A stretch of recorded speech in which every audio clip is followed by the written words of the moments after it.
here at once. A 5, a 6, a 5, 6, 7, 8. We're live on Twitch.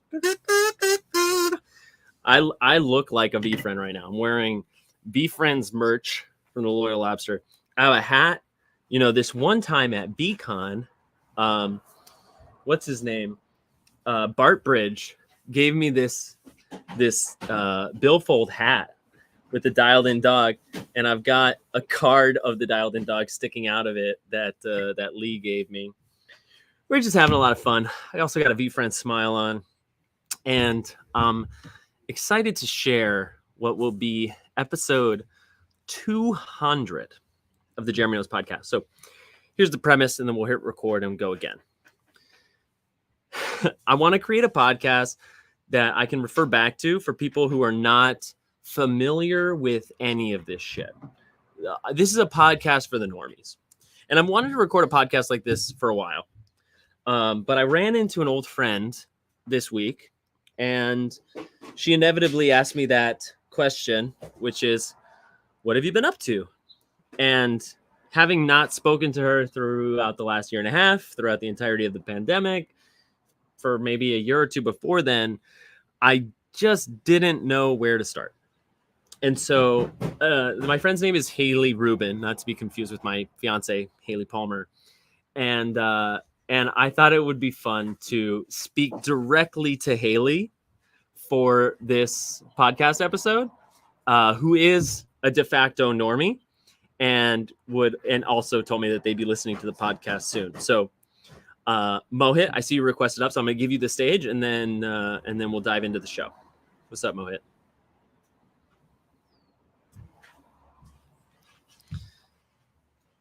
Mohit, did you just rug? Come on now. Okay, fair enough.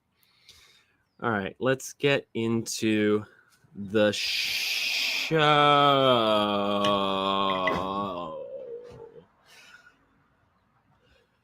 Good morning and welcome back to the Jeremy Knows podcast, where VCon never ends. I'm Jeremy, the Heart Trooper number 7, and I am thrilled to bring you a special edition of the podcast. This is episode 200, and we're going to play a fun game in this episode in which I talk specifically to a friend of mine named Haley Rubin. Hi, Haley. My close community will be like, is he talking to his fiance? No, this is a different Haley, friend from college who I ran into last week, who I haven't spoken to in years. So she inevitably asked me, what have you been up to? And my face went blank, deer in the headlights. How do I explain NFTs, VeeFriends, blockchain, decentralized communities, and all the rest in like the 30 to 70 seconds we had before she went to clock into work? And shout out Haley, who's actually listening to this podcast someday. And it seemed like a very good opportunity to make a what you missed in the last 16 months of VeeFriends, a NFTs and VeeFriends 101, a podcast for the normies, for our friends who we want to share this sort of bountiful, fun, joyful, experimental, dangerous, hyped, creative space with, without them feeling like we joined a cult and they need to call our friends and family and wonder if we've been taken hostage by some odd egomaniac, which I think we can all acknowledge is definitely in the underbelly of all this, because, you know, especially when we're talking about revering creators and individuals. But what's going on here is so much more than any individual artist or even any individual community. So I'm going to shift my attention to my friend Haley and try to answer the question, what have I been up to? Thank you for listening to episode 200. Hey, friend. So I have spent the last 16 months not just learning, but documenting my journey in what is by most accounts an experimental technology called blockchain and NFTs. And I kind of go back and forth, like how much of the like hard and fast nuts and bolts understanding of the tech is necessary to make someone quote unquote understand the space, the NFT space or the crypto space. And I think it's different per each person, but I really want to tell you about a specific art project and brand that came about in May that triggered this whole journey called VeeFriends. But in order to do that, I need to explain a few things. So this is not like a highly outlined presentation. This is me sort of running through a logical progression. And I'm going to start with the technology, and then I'm going to tell you about the artist, creator, and entrepreneur Gary Vaynerchuk, which is the namesake for VeeFriends. And then I'll try to introduce you to that world without overwhelming you. So it starts with blockchain. And the reason it starts with blockchain is because anything you hear about Bitcoin, Shiba Inu, Dogecoin, crazy money, new tech, experimental memes, and anything in like the Wild West that is this crypto space is all built on a technology, a foundation that is called the blockchain. And there's a lot of misconceptions that quickly come up. There isn't only one blockchain. There's a decentralized blockchain for Bitcoin, separately for another currency called Ethereum, and many, many more have been created for the last 12 or so years that blockchain has existed. And there's a couple things that are really relatively simple to understand about blockchain. Number one, it is maintained by a decentralized network of computers. So you can think about decentralized transactions as opposed to the centralized transaction of like a Visa credit card swipe. So like, that's my friend Oscar, who's been doing all the homework. I'm actually recording this from my mom's new house in California. I think with Oscar leaving today, all of the renovation is done. So shout out to my mom. But in typical clown fashion, I have to acknowledge the interruptions as they come. Otherwise, it's just not as fun. So here we are. I want to draw a distinction between the decentralized transaction that is brand new and the centralized transaction, which we're very familiar with. This is like you go to the gas station and you insert your credit card to get gas, and the credit card machine in the pump communicates to Visa, MasterCard, Discover, some centralized corporate entity. They tell the gas pump, yes, this person has available credit, and they authorize you to spend that money for gas in this situation. So the centralized entity in this example is the credit card company, or it's your bank. In a decentralized transaction, unlike Visa or the bank or some individual database saying that you have the money you say you have a decentralized network of what we call nodes, which are separate computer systems that all track the same ledger or record of the currencies held by any individual wallet. And they mutually confirm that you have enough currency for the transaction you're charging. And bada bing, bada boom, it goes through. It's the difference between the confirmation of funds happening in a singular place versus being distributed across a decentralized ledger across not tens, but hundreds and thousands of computer nodes that are all running this same record.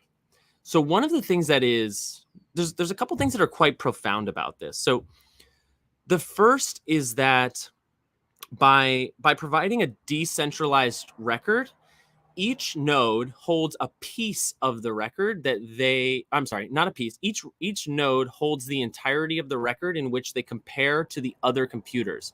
So it makes the possibility of fraud and a rewriting of the record much more difficult. You'd have to control more than half of all the nodes globally that are validating the record in order to make a fraudulent change that is not to the reality.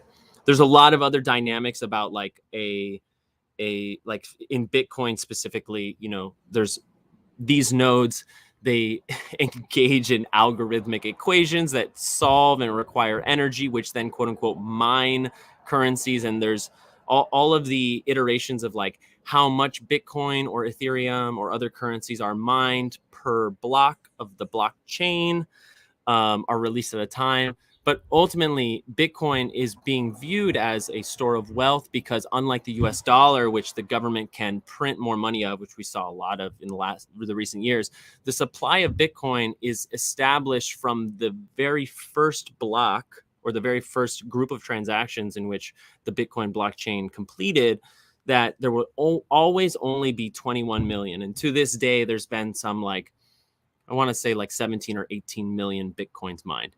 I know I might be losing you. And I want to just acknowledge that, like I said, I keep negotiating how much of this nuts and bolts is actually necessary to understand. But for some people, it's more important than others. So let's kind of just like roll it back, simplify. The blockchain has existed for a decade. It's well established and it's being used by financial institutions. It's being used by startups. It's being used by individuals to govern their own wealth and currency. And this is like one of the really big pieces of the blockchain that I think is important and completely non-technical.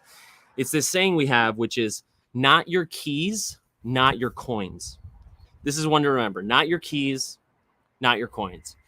Once you can actually adopt this idea, like welcome to the blockchain and welcome to self-governance, because when you have a cryptocurrency wallet, you have what's called a seed phrase. That seed phrase represents a cryptographic key that gives you access to your wallet, whatever funds you may have, whether that's Dogecoin, Bitcoin, or otherwise. And if you were to buy cryptocurrencies on an exchange like Robinhood or Coinbase or Venmo, those coins are technically not yours. They're governed by keys held by those centralized entities. But those of us who are engaging in self-custodied wallets and NFTs actually control the keys that hold our coins, which is a very profound paradigm shift. It's the first time in human history that ownership of a thing was provable, which is bizarre. But when you think about like the $1,000 you might have in the bank account, you're only able to access that $1,000 if the bank says you can. And you may be aware that like banks frequently lend out the money they have in reserve for other investments to other people who are borrowing money from them. And that's why they pay you a very, very small amount of interest. But in a blockchain environment in which you own the keys to your wallet, you really own your coins. And so this led to a kind of like boon in the concept of ownership. And so if you've engaged or heard about NFTs in the news, you may have heard that it's basically like owning a picture of a meme. That you may have heard of the most infamous Bored Ape Yacht Club, which are these profile pictures of ape characters that were selling for $500,000 at one point. There's a lot more nuance to it, and I'm kind of negotiating with myself how far do I need to go in one way or the other. But I think one like reasonable comp is when we talk about photography and photography copyright, because it's very simple. If I'm a photographer and I post my images on a website, that people can save those images and use them in commercial works without entering into a contract with me as the photographer who owns those rights, paying me any kind of commission or royalty for the use of them. And it can be very difficult for me to track them down or otherwise like exercise my rights over that copyright. But using the blockchain, if I'm a photographer, I can what's called mint NFTs. That's adding a line to the ledger, which tracks the transfers, the purchases, the sales, the acquisitions, etc. of any individual asset. I can feel myself going all over the place. I'm also recording this with a live audience, and people are like, wow, Jeremy's really going for this. But I believe in you, Haley, and I believe you're going to get a lot out of this podcast. So I'm giving you the down and dirty. But I'm going to always try to reel it back and simplify. So let's talk about NFTs. I don't know what you've seen about it so far, but it's an acronym, NFT. It stands for non-fungible token, which is such like a strange word or a strange acronym. I certainly hadn't encountered the word fungible until I started researching all of this. But the best synonym for fungible is interchangeable. Like if I have $1 and you have $1, they're basically the same value. It doesn't matter which one you have. The same is true for Bitcoin and many other currencies on the blockchain. 1 Bitcoin equals 1 Bitcoin. It doesn't matter which one I happen to own. But where I find like it's easy to explain non-fungibility, which is basically something that is not interchangeable, something that is unique, is when it comes to like emotional value, experiential value, or like autographs. So I know that you're a fan of like different musical stars like Patti LuPone.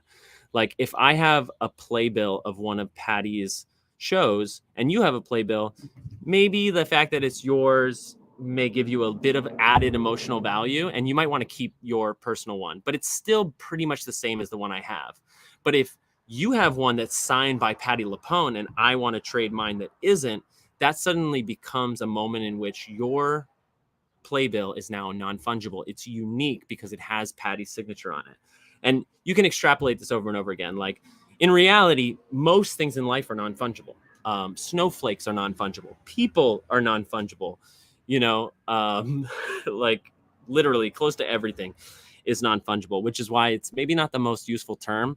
Somebody will come out and rebrand NFTs in later years, I have to imagine. But the reason that we use the term is because it refers to a token, some record on the blockchain of either a membership pass, a piece of art. An NFT can be a ticket. It can be a receipt. It can be any number of things that confer with it the rights and privileges that come with it. So I guess that brings me around to VeeFriends. And I think I should just like kind of put the cart before the horse here. We're like 15 minutes in, and I'm not sure we have like a clear focus.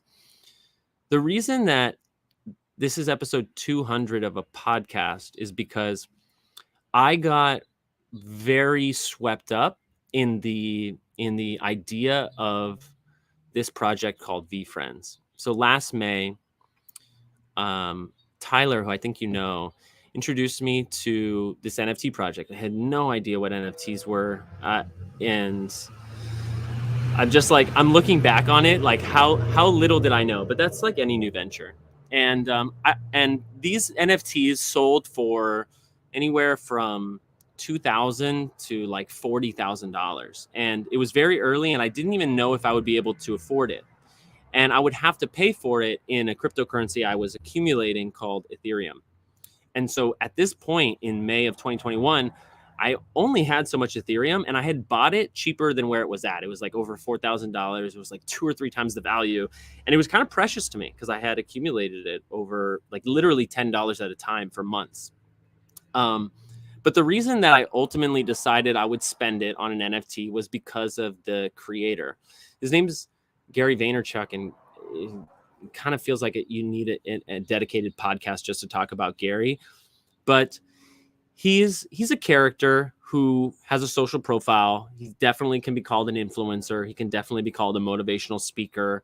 He can be called many, many things. But I found him in 2015, and he kind of just snuffed out my bullshit. I don't know if you have any like social profiles you follow that are a blend of motivational and practical, but that's what Gary was for me when I was like 25 and like doing good creative work, but still kind of full of shit on the professional side, and as far as clown goes, so much of our comedy is based on like self-awareness and self-referential moments.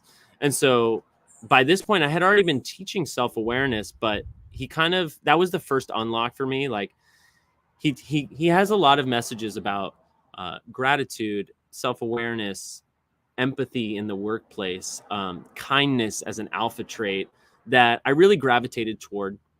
And in a way, I kind of saw him as a clown in the business world because he was very contrarian to a lot of like traditional business ideas.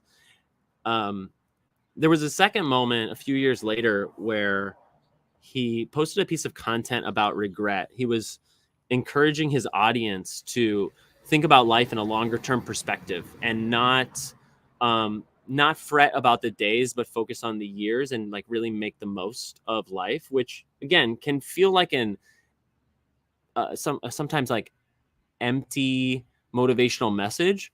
But then he makes it practical and he says, go to an old folks home and volunteer for a day and ask people what they remember about their life. And 9 out of 10 times, those people will say, they will start by saying, I wish, I wish, I wish, I wish. And that regret is a poison that I think a lot of us struggle with. You know, it reminds us of death in a lot of ways. And that really landed on me. And I had for a few years been wanting to visit my grandfather, who was getting older. I didn't get to see my grandmother before she passed away. And I had been putting off, you know, just taking a new contract, continuing to perform and not really getting to know him, even though I knew in the back of my mind he was getting older and it could happen any day. And so largely because of that piece of content, which is crazy to think, like, because of a 2-minute video, this guy triggered me to cancel a contract, book a flight, and spend 3 weeks with my grandfather. And it turned out to be one of the best decisions I ever made because, number one, it was just fun every day to wake up and my grandfather be totally confused. Like, he was like, don't you have things to do? Like, do you need to go to work, or like, why are you here? You know, he like couldn't wrap his head around the fact that I just simply wanted to spend time with him. And then he finally warmed up to it, and we would like spend our evenings. Like, he taught me how to like fry an egg, which I know how to fry an egg, but I didn't know how my grandfather fried an egg, you know? And I got to record some audio of him like telling me about serving in World War II and just learning about history and some of the things that he did in life, and also learn about his regrets. You know, like I asked him like, what would he do differently? Like, if he could have chose a different profession, like, is there something he would have liked to do? And yeah, and he said he would actually like to learn about electricity and circuitry, which is kind of random, but it just goes to show you that we live many lives, and there's always kind of a human appetite to experience more. But he was very satisfied, and he lived a long life. He was 93 when I visited him, and about 4 months later, he passed away. I wasn't there, but I remember very clearly like the sense of the lack of remorse. Like, I just felt so grateful that I had that time. So anyway, I could go on and on, but I attributed a lot of that to Gary for giving me this reminder. So flash forward, May 2021, Gary says he's going to release an NFT. I have no idea what this is. It's art on the blockchain. So I'm naturally curious, but not curious enough to really get into it. And I didn't want to part with my precious ETH. And it turns out there's a scholarship option. One of these tokens, which, like I said, was otherwise thousands of dollars, was available by a scholarship. And the only way to apply, or the only way to get it, was by application. And this was the very first day this brand had even been announced. And he comes out on media shows that day and is like, I'm going to build a legacy brand. I've created 268 characters, which I'm going to build over the next 45 years and do my best to create the next Disney or the next Pokemon or Harry Potter franchise that will affect hundreds of thousands and millions, and if I'm lucky, billions of people. And if you watch any Gary Vee content, you'll start to hear his voice a bit. Like, he is a exaggerating, outrageous motherfucker, but he also puts in the work, and he's built a couple businesses already. So his community rallied behind him, and they were very much interested in getting these VeeFriends. But I was still kind of like nervous. So I saw this application token and I said, this is my best shot. And I started a Twitter that day. I started a Twitter, an Instagram, and a TikTok. And I gave myself the very simple objective or goal to post one piece of content every day, and as much as possible curate information about VeeFriends, which it sounds so funny saying a year later. I didn't have a ton of experience with that, but I figured nobody was watching. Like if I made something that was messy, I would have another chance later. And it really allowed me to kind of pull off some cobwebs that had accumulated through the pandemic with social media in general. And I was having fun with it. I thought for a minute that I would make like a really badass resume of sorts on Instagram and TikTok and such and stand out that way. But I realized that that's not really of value to anybody except myself, and that it was really the right move to provide value to the new emerging VeeFriends community and help other people like me who didn't know what was going on in blockchain or NFTs and curate this information, going through the launch of the project and the different benefits involved, et cetera, et cetera, et cetera. And one tweet at a time, one video at a time, I did that. And I've actually done it every day since May 5th of 2021 up to now, Friday, August 19th, 2022. And so I've emerged as a kind of accidental influencer in this community. You can tell by the name of my podcast, I named it Jeremy Knows. So Jeremy knows VeeFriends and VeeFriends know Jeremy. This is very like fun. I feel like I live in a world all my own sometimes, because there's a ton of us here. There's thousands of us on Twitter and Discord, which is another platform that talk on a daily and weekly basis. And yet the reality is less than 1% of people in the world own an NFT, and an even smaller percentage of that own a VeeFriend or have any idea of what it is. But if you take a look at it, I think you'll notice why I was attracted to it. Like, especially coming from my Commedia background, I just saw all these characters as archetypes. And I was like, the improvisation that can happen by smashing two of these characters together in an encounter, giving them a problem to solve or an objective to get over, that you could use these characters to really teach an educated generation on positive attributes, which is an important part of VeeFriends I haven't mentioned yet. Is of these 268 characters that Gary created, they're all centered around positive emotional skills that sound kind of corny on the face, but I think you'll agree are pretty important. So there's like patient panda, passionate parrot, there's empathy elephant, there's curious crane and adventurous astronaut, adaptable alien, there's witty weasel and serious sperm whale. And it's kind of hard to imagine how he's going to turn all these into like a Buzz Lightyear or a Mickey Mouse or like a really meaningful IP. But over the last year, we've seen sort of like the beginnings of that. And it really comes down to storytelling, which I know you'll understand as much as anybody. It's like the more these characters appear in media, like it's going to be funny if you listen to this podcast, sometime this month, and you're like, wow, that was really overwhelming. I'm not even sure I really got a full picture of what's going on, but thanks for the podcast. And like in a couple years from now, or maybe a decade or more, who knows, it'll be very interesting to see how these characters emerge into culture, because Gary, as the artist and creator, has promised to basically try everything. Like eventually there will be sneakers and backpacks and comic books and television series and movies. I got to meet him eventually after like a year of doing this, and he told me he was considering a Broadway show. And it's amazing to think that it may be the most circuitous route, but that VeeFriends might be the most direct route for me to finally make it to Broadway. So all of that being what it is, I continue to make content for this community. I made a lot of friends. And then by the time the application for the Sorcerer Scholarship, which is the scholarship token I mentioned, was due in July of last year, I had spent so many hours like chatting in chat rooms, Clubhouse, Twitter, and beyond. I don't know. I had made like at least 100 really good friends and had some 400 or 500 followers. And it was like, eventually the value of these relationships is like way better than the value of this NFT.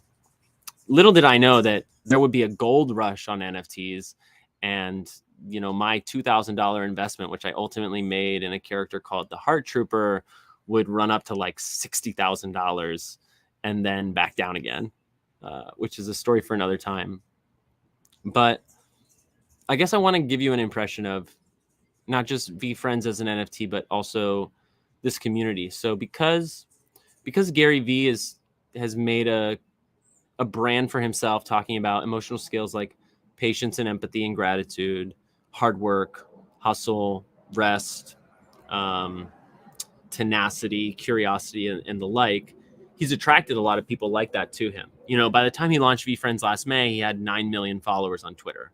And he's always been one of these fast followers with new technology. Like, if you look at his investment record, you'll be like, oh, yeah, dude's rich. Like, he invested in Tumblr, he invested in Twitter, he invested in Facebook well before they were the giants they are today. And so when he comes out and he says, like, Snapchat is next or TikTok is next, a lot of people have made like full-on careers talking about very niche things that matter to them by following his calls. And so a lot of those people who were willing to test new technology, were willing to take risks in early products and services that were being offered digitally. Like another example is he was the first person to ever buy the Google AdWord for wine the same day it came out. So he really presented NFTs as another iteration of new technology about to change the world. And I think time will tell whether it was really right now, or if it will take another 5 or 10 years before this all plays out. But to come back to the community, those people who saw his previous track record were the ones who jumped into the project and got into this wild world of NFTs.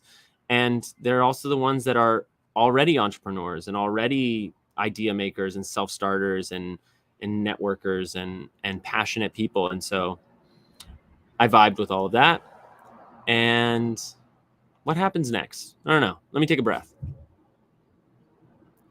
Okay. Note to self: never start a podcast for the masses with an explanation of blockchain. And everybody in the Twitter Spaces laughs. It was fun. I feel like I really found a flow there toward the middle. Okay, I'm recalibrating. Said a lot. It definitely feels like story time. But how do we drive it home? This is where preparation comes in handy, doesn't it? So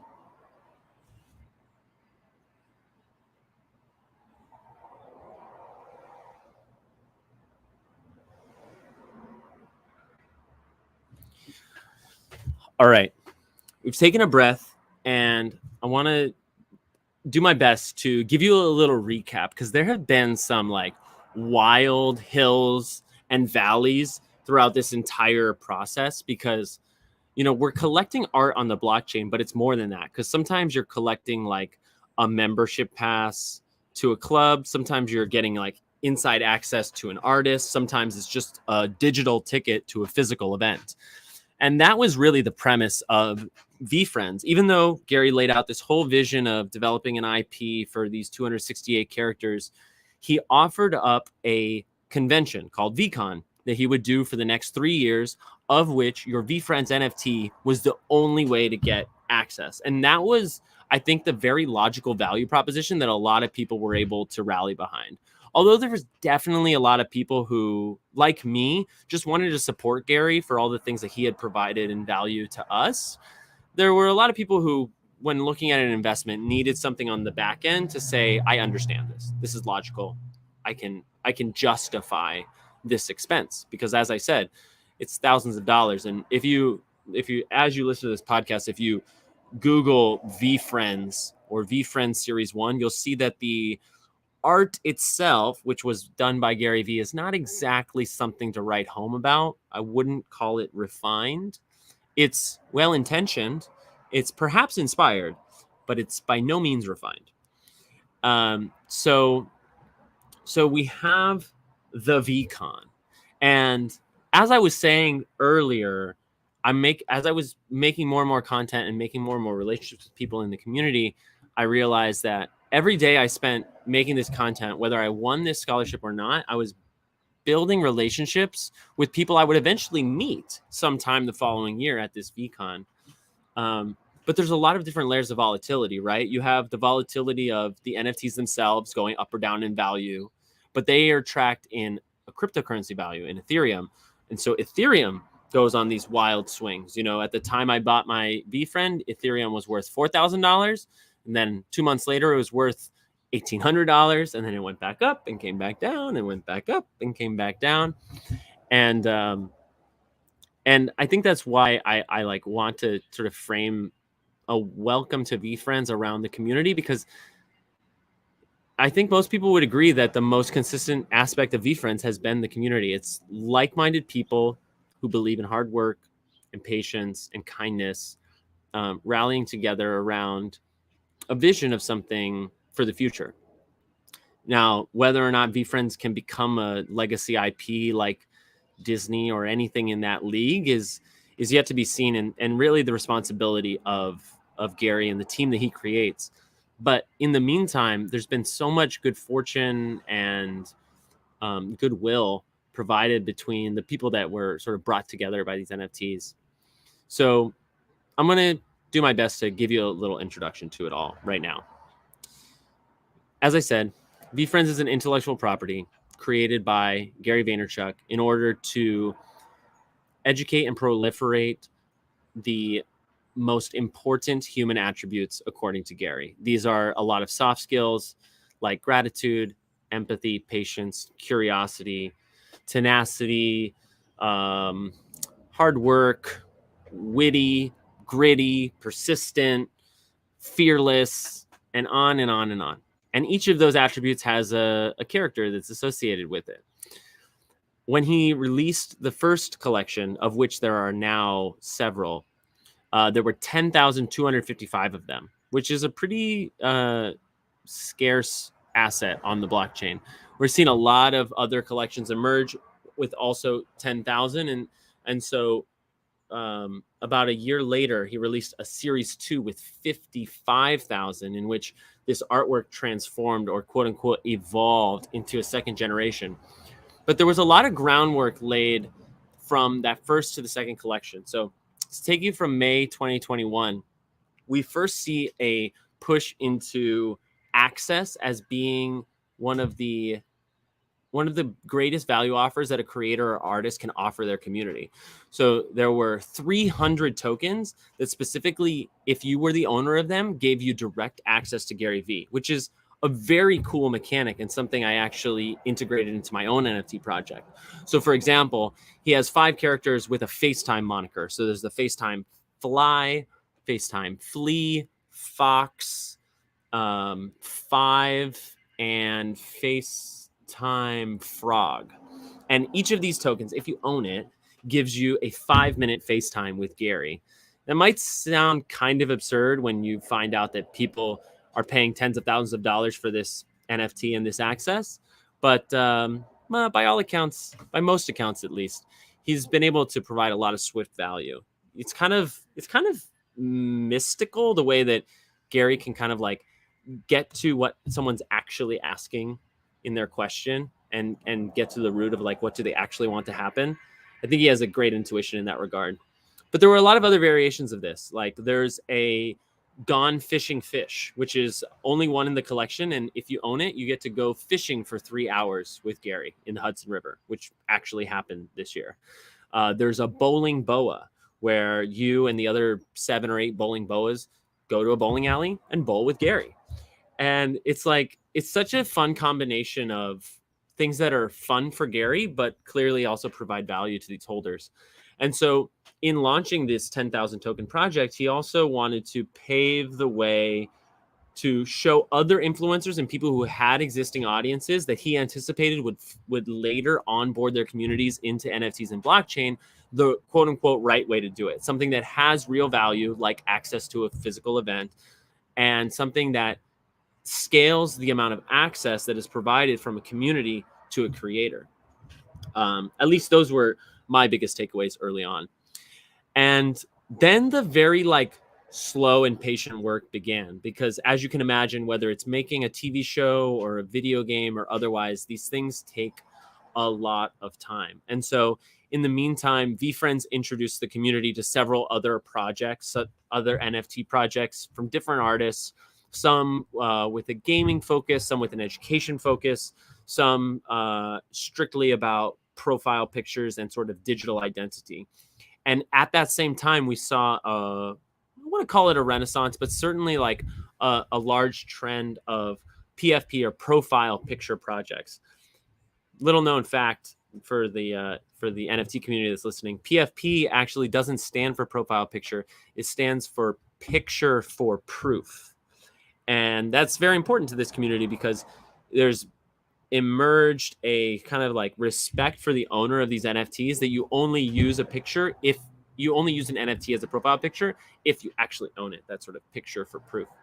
Anyway, Gary kind of accurately prophesized what was already happening, that happened a lot more, which is as more and more people see the money that is coming into the space, a lot of big institutions like Apple, Tesla, JP Morgan Chase, Visa, and others started buying and investing in crypto, a lot more people were making NFT projects.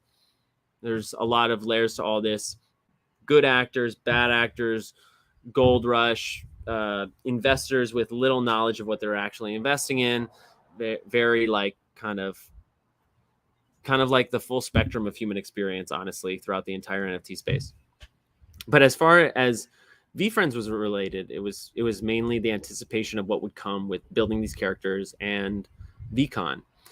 So in that time, they released a couple of like mini drops, which are art-based collections that they shared for specific token holders. They sent the artwork from the original VeeFriends to the Christie's Art Auction House, which is a wild story because Christie's Art House is a legacy art auction house from Europe. They've been in existence for like, I want to say 200 years or nearly 200 years. And they've auctioned some of the greatest artists in the world. So in a modern art auction, Gary V's doodles, which are, as I said, very elementary art, were auctioned alongside artists like Andy Warhol and Rembrandt and James Pollock or Jackson Pollock. And because I had gathered some of the community on Twitter, I was actually lucky enough or dumb enough to lead an effort to actually organize the community to mutually bid at that auction. I shouldn't say dumb enough, but I was definitely naive in like how much work that involved. Like, I actually sent out a tweet that said, "Here's a wild idea. What if we all threw in a little money and bid on this art?" And it was I feel like it was a very seminal moment for the community because it banded together more than 250 people in the community to throw in a bit of money.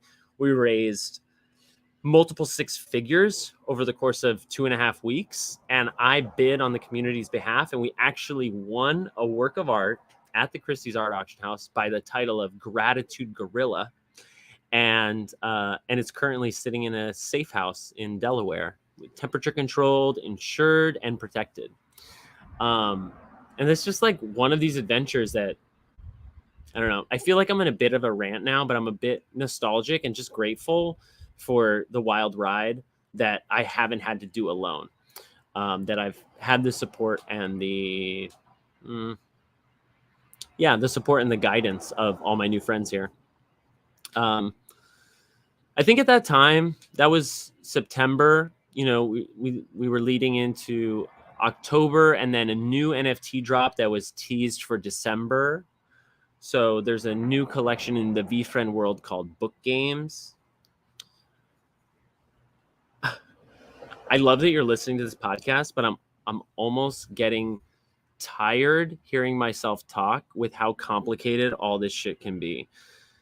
Book Games is like a whole nother world on its own. It happens on the Ethereum blockchain, but on what's called a layer 2 that's more gas efficient and presumably faster. This collection is deflationary. I don't know if you're familiar with that word, but deflationary refers to a supply that reduces over time. So the American dollar is inflationary. A deflationary supply starts high, then goes lower. So this book games collection started at 125,000 tokens, and it was kind of a genius marketing play at the time. Gary had already written 5 best-selling New York Times best-selling novels. Novels, the wrong word. Books. They were mostly business books around like different strategies for utilizing social media to build a personal brand or business. And this one was about, you guessed it, emotional skills. And it was called 12 and a half, the emotional ingredients for business success. And in order to basically become an overnight bestseller, he sold these books in pre-sale, and for every 12 that you bought, you got 1 NFT. So naturally, his community, which had either appreciated a lot of value for the NFTs they bought at the beginning, or missed the boat for the first round of VeeFriends that were released that were now some 10x their value, was very excited to get in on this for a Gary V NFT. He ended up selling more than 1 million books in 24 hours and joined the ranks of only Barack and Michelle Obama, who otherwise have that record. And it turned out to be over 120,000 orders of 12 books. A few months later, they released this collection, and they kind of teased out a future Series 2. Like, Gary had been talking about Series 2 VeeFriends for a very long time, but had been kind of mysterious about how many there would be or what the art would look like or the purpose behind it. And when they released the book games collection, they said that this would be the only way to access the Series 2 collection in the pre-sale. And there's just so many dynamics to address. Like, episode 200 needs to be like episode 200.1, 0.2, 0.3. I'm gonna have to listen to this and do a little editing and reflection. But one of the things that emerged in the NFT market in late 2021 was, if you could get into a project early and get it at the original price, there was likely going to be demand for it at higher prices shortly after. And so getting in on the allow list or the pre-sale was a very good idea. And so that created a lot of demand for book games, even though it had more than 10 times the supply of any other VeeFriends collection. And it was a confusing time, a fun time. I feel like I'm in a Lewis Carroll novel. And ultimately that led up to the release of VeeFriends Series 2 in April of this year. It's very interesting because this Series 2 collection had a total revamp of the artwork. Like, you take a look at it and it's much more animation optimized, I would say. Like, you could see it being a cartoon, or you can relate it more to Pokemon or other kinds of like recognizable, almost childlike cartoon characters. And in the process of releasing that collection, he also burned some like 20% of the book game supply. There's started with 125,000. There's now just under 100,000. Somebody's listening to this podcast and they're like, Jeremy, I'm lost. And the reason you're lost is because I'm lost. The last year has been a blur now that I remember it. What's the most important thing to bring it home? I guess I'm realizing this is a lot harder to explain than I realize, even though I do it all the time. And at this point, I would say the VeeFriends collection is the value I've gotten from VeeFriends is mostly centered around the community. And we're just now starting to get some indications of like music videos that are released on these characters and skits, like very early character ideas. There's still a long, long way to go. And it's kind of a good parallel for how early it is with all of this technology. Like, people in this space, they like to say we're early. And it's sort of how I was referring to with a long view on life and regret and what have you. It's similar to like really zoom out and try to understand like the period of adoption that we're at with blockchain and NFTs is kind of like being the first person to have a telephone in their house, before there were telephone lines across the country, before the technology was integrated into our daily life. I think there's still a really long way before it becomes practical for an everyday person to engage with NFTs or blockchain or cryptocurrency for a reason that isn't just the greed and the financial appreciation. I think there's definitely value in that, and that's definitely going to persist as a value proposition. But ultimately, over the last call it 6 months or so, a lot of participants in the space, which is maybe like 50,000 to 100,000 people, have really redirected their focus onto the utility of an NFT. Does it get me into an event? Does it get me access to a private group or another collection of artwork? What is the value that I get from it for holding, not just for buying and selling? Because that naturally creates a kind of Ponzi scheme, and we've seen plenty of NFT projects come out as a Ponzi scheme. But all of that to say, like, the utilities of blockchain and NFTs that will probably be adopted by a large majority of the world probably haven't even been conceived of, let alone coded and developed at this point. So I feel a little bit like a tinfoil hat when I'm like, yeah, I believe in digital ownership and like these things matter to me. Look at this picture that's like worth $2,000. But I guess anytime I kind of get distracted and start to detach from this for what it is, I get grounded by the fact that there are real people behind this, real artists that are not at the scale of Gary Vee and selling out millions of NFTs, but there are, like smaller indie illustrators and animators and storybook writers and photographers and video makers that are able to use this to like directly engage with their community, directly understand who their fans are and have that record forever immutable or unchanging on the blockchain. It's very cool. What a meandering podcast. Thanks for listening, Haley. We might be coming to a close. I feel distracted and in the soup of 16 months, trying to cram 16 months into 16 minutes. So there's definitely going to be a take two, but I hope you got something from this podcast. I guess if the question is like, what have I been up to? I have been curating information and resources about a very niche art project called VeeFriends for the community that engages with that artist and that entrepreneur and creator for a very consistent and volatile 16 months. And it was one of the best choices I've ever made. I've met some of the most passionate, creative, and supportive people in my entire 30 years of life. I've had the chance to travel around the country. I've even spoken at one of these NFT conferences. I spend mornings and evenings checking in with folks and sort of sharing almost in a group therapy sense some of that volatility. But like, I had a friend fly me out for a birthday. I told you about the Christie's auction. I've gotten to embrace people who I met for the first time, but felt like I had known for years in person at this VeeCon last year. And I can't wait for the next one. So I'm just as shocked as you that I'm suddenly an influencer on Twitter. I think from that Christie's auction where I had like 2,000 followers, we now have over 20,000 on Twitter.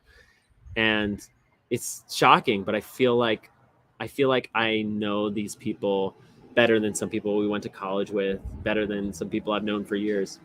And there's always going to be some separation. There's always some distance. Every relationship is different. But I think what's happening in the NFT community is a very visible and accessible decentralization of community. In the same way that you have sparse communities form around a character in a TV show or a TV show itself, a region, an interest, or otherwise. Those communities are now starting to form around ideas, creators and artists. And it's been very cool to be a part of. And I'm still learning, every day what that means and putting into perspective what this opportunity is. It's almost like, if you were, I don't know what the best example is. It's like if you knew Twitter was going to be what it is today, or if you knew TikTok or YouTube was going to be what it is today, and you were there in the first month that it came out, and you had an idea, you had access to those tools. That's kind of what it feels like right now.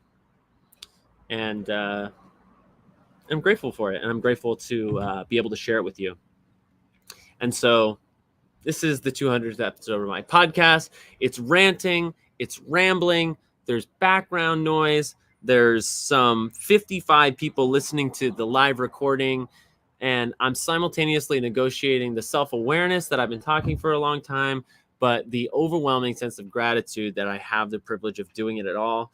And I think there's no better way to be for this this landmark moment in the Jeremy Knows podcast. So I love you, Haley, and I love you out there for your time and your attention.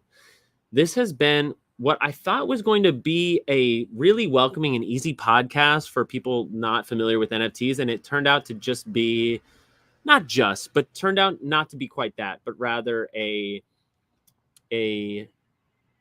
thoughtful exploration of what I've learned and the lessons learned over the last 16 months on the Jeremy Knows podcast, episode 200.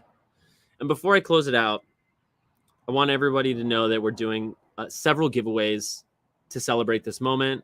There's a Twitter thread on my page at Jeremy Knows VF. There's some other fun things going on in VFriends update wise. Like there was the Iconics collection dropped to Spectaculars this morning, and I'll do a breakdown of that on a future episode. But my main focus with this round of giveaways is to connect different subgroups of VFriends to each other. And I think a lot of people may feel like they're tapped into all the nooks and crannies of VFriends, but there's so many more. And so it's a non-exhaustive list of some people I really enjoy following, and I hope that you'll check them out and follow for the incentive of those NFTs I'm giving away. And please use the thread to tag other VFriends that I may or may not know that other people can get to know. And I will definitely be using that as a resource for welcoming new folks into the community and being like, hey, follow these people. It'll be a great aggregate of VFriends following VFriends. So that's the scoop. That's what's up. Thanks as always for listening to the Jeremy Knows podcast. I've been your host, Jeremy the Heart Trooper number 7, and I'll see you tomorrow. Wow. 1 hour. I love the hearts. I'm shocked that there are still 50 people here to listen to what felt like quite a rambling podcast. But I think there was definitely something there. Thank you, Derry. I appreciate the comments. I'm gonna tune off on Twitch. I'm gonna invite folks on Spaces to come up and give me their harsh criticism, and yeah, just generally say thank you. So peace out for Twitch. I'll see you. Oh, Twitch, I'll see you tonight. We're actually that's in like half an hour. In half an hour, we're going to be doing a Zero Cool Series 1 box break that I'm very excited about. So that's coming. But I'm going to tune off, reset, and jump back on into a separate stream. So I'll see you on Twitter. Peace.